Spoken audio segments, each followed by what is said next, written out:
নমস্কার বন্ধুরা, আমি সরমা দুই বোনের জুটির চ্যানেলের রান্নাঘরে আজকের ঘরোয়া রেসিপি ছোলা দিয়ে আলু মিষ্টি কুমড়োর তরকারি। পরিমাণ মতো আলু চৌকো করে কেটে রেখেছি, পরিমাণ মতো মিষ্টি কুমড়ো চৌকো করে কেটে রেখেছি, পরিমাণ মতো ছোলা নিয়ে নিয়েছি। 4 ঘন্টা জলে ভিজিয়ে রেখেছিলাম, জল থেকে তুলে নিয়েছি। নিয়েছি পরিমাণ মতো 5 ফোড়ন, হিং, নুন, হলুদ গুঁড়ো, 2টো কাঁচা লঙ্কা চিড়ে রেখেছি, অল্প পরিমাণে একটু আদা কুচিয়ে রেখেছি, একটা তেজপাতা, একটা ছোট টমেটো কুচিয়ে রেখেছি। কড়াইতে পরিমাণ মতো তেল দিয়ে দিয়েছি, তেল গরম হয়ে গেছে। এবার 5 ফোড়ন দিয়ে দেবো। 5 ফোড়নের ভাজা গন্ধ বেরিয়ে গেছে, দিয়ে দিয়েছি তেজপাতা, দিয়ে দেবো আদা কুচি,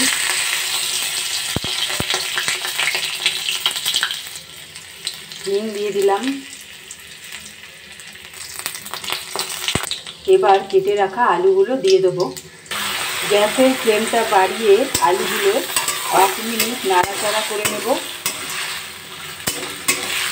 এবার মিষ্টি কুমড়োগুলো দিয়ে দেবো। মিষ্টি কুমড়োগুলো দিয়ে দিয়েছি, নুন দিয়ে দেবো, হলুদ গুঁড়ো দিয়ে দেবো, 2টো কাঁচা লঙ্কা চিড়ে রেখেছি দিয়ে দেবো। গ্যাসের ফ্লেমটা বাড়িয়ে 2 মিনিট আলু আর মিষ্টি কুমড়ো ভেজে নেব। 2 মিনিট পর কাটা টমেটোগুলো দিয়ে দেবো।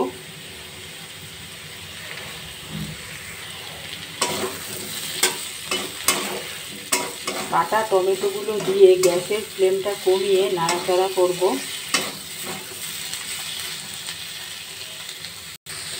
ভেজানো ছোলাগুলো দিয়ে দেবো।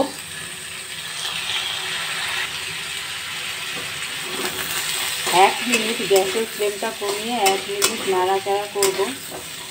এবার গরম জল দিয়ে দেবো, পরিমাণ মতো গরম জল দিয়ে দেবো।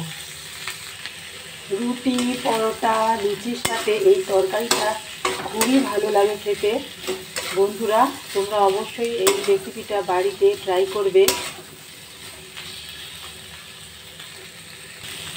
পরিমাণ মতো গরম জল দিয়ে দিলাম।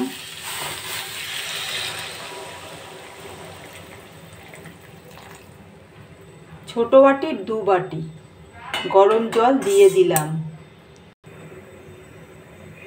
ফুটে গেছে। এবার গ্যাসের ফ্লেমটা কমিয়ে 5 মিনিট রেখে দেবো। স্বাদ মতো চিনি দিয়ে দেবো। যদি কেউ মনে করো চিনি দেবে না তাহলে নাও দিতে পারো, কেননা মিষ্টি কুমড়োতে অনেকটা মিষ্টি হয়ে যায়। 5 মিনিট পর আলু মিষ্টি কুমড়ো সিদ্ধ হয়ে গেছে। ছোলা দিয়ে আলু মিষ্টি কুমড়োর তরকারি রেডি।